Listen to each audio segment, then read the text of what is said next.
Anong ganap sa mundo ng showbiz? Pinagpiestahan ng mga netizen ang isang blind item na inilabas ng Facebook page na Inside the Metro kung saan inilalarawan ang isang umano'y showbiz power couple na sa panlabas ay perpekto.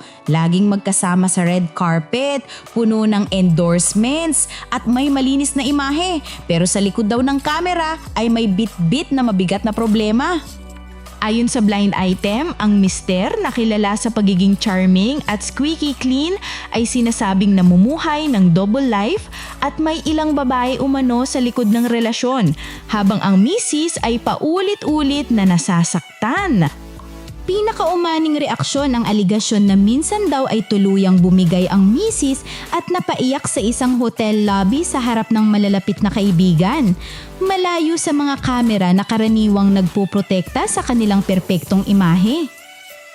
Dahil dito, naglipa na sa Reddit at iba pang platforms ang samot-saring hula ng netizens kung sino ang tinutukoy ng blind item.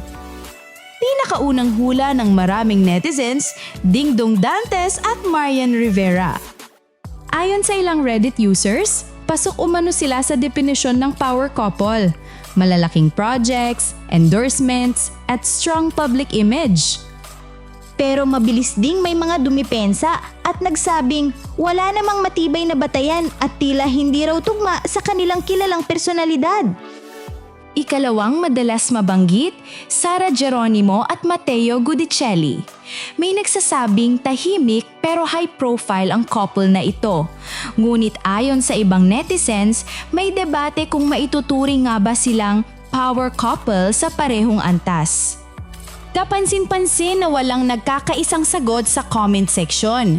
Marami ang nagsasabing kulang ang clues at maaaring isa lang itong pangkaraniwang blind item na bukas sa maraming interpretasyon.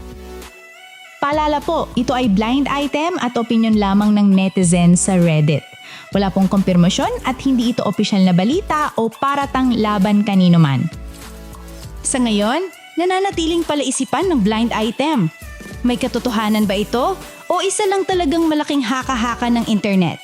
I-comment ang opinion nyo at huwag kalimutang mag-like, share at subscribe para sa mas maiinit pero balancing showbiz updates dito lang sa Artista PH.